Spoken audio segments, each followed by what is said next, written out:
start.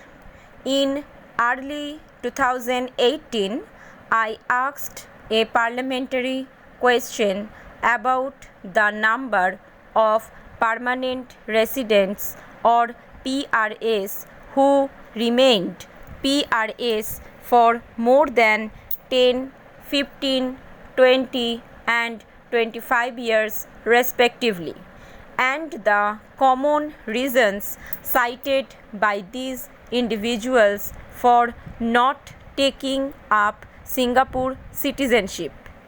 The information provided was far narrower, specifically that about 15% of PRS have been PRS for 20 or more years. Sir, the additional details that were not provided are important so the opposition can consider and put forward alternative approaches to population and immigration policies.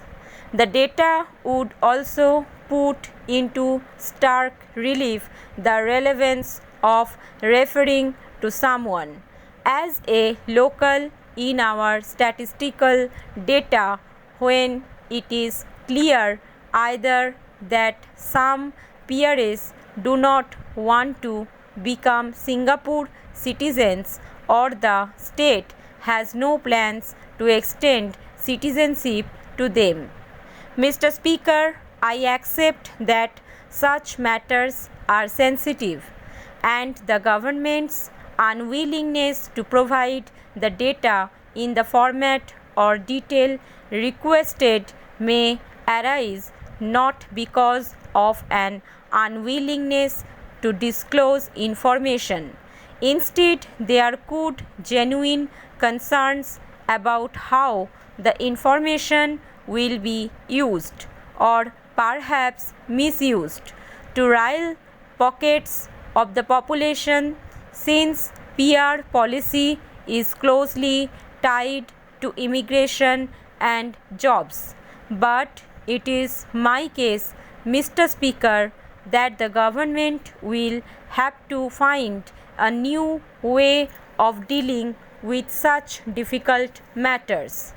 And I strongly believe Parliament is an important safety valve and potential moderator of the extreme conversations found offline and online on immigration and population issues.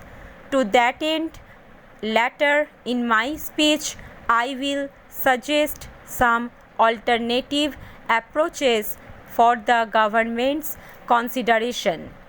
As for resources, I would like to share my understanding of the resources that will be provided to the LO.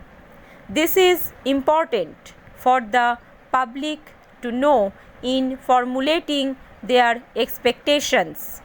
Every elected MP is given a budget to hire a legislative assistant and a secretarial assistant.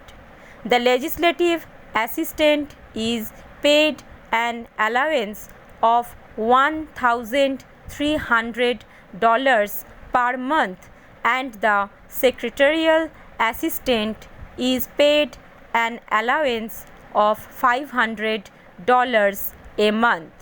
Based on these sums, these positions are of necessity part-time ones. I should highlight that these are the same resources depended on by PAP MPs who are not political office holders. Each PAP backbenchers also has only one legislative assistant and one secretarial assistant. Although I should add that they can avail themselves of the additional resources of the People's Association, including the staff at community clubs for their grassroots work. For completeness, let me say that neither non-constituency MPs nor nominated MPs are given these resources. This would be an opportune time to thank the legislative assistants or LAS, both of the PAP and opposition parties, who have over the years supported MPs.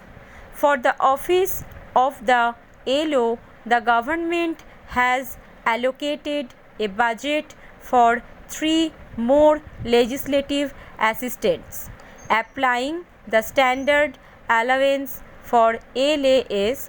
Each of the 3 additional LAS for the LO will be paid $1,300 per month.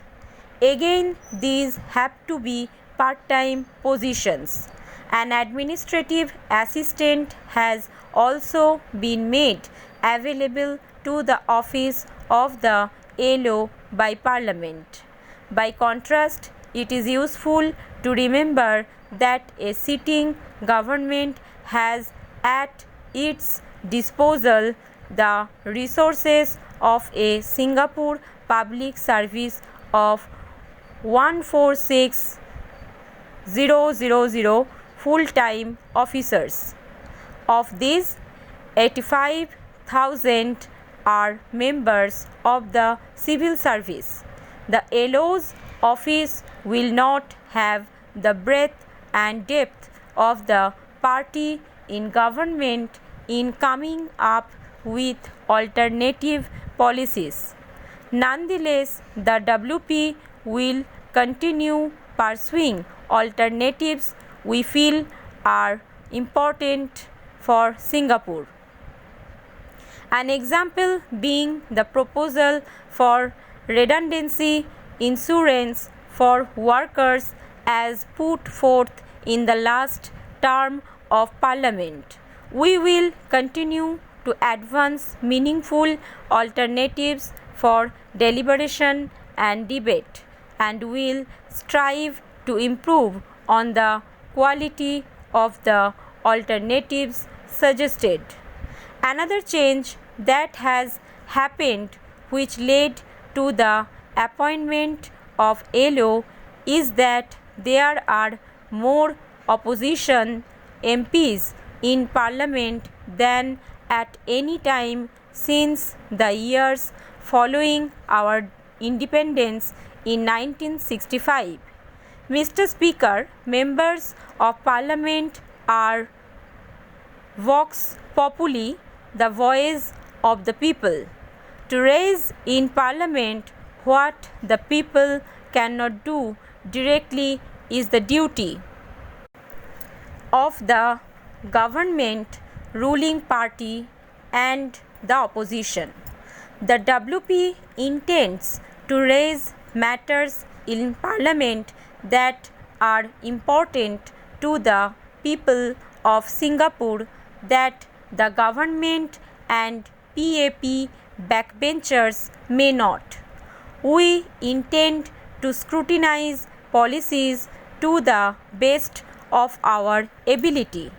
To that end, let me set out how the WP MPs will be organized. With just 10 MPs, far from the more than one-third necessary to check the PAP's supermajority, it is not feasible for the WP to set up a shadow cabinet in the tradition of Westminster parliaments. There are 16 ministries, including a Prime Minister's office.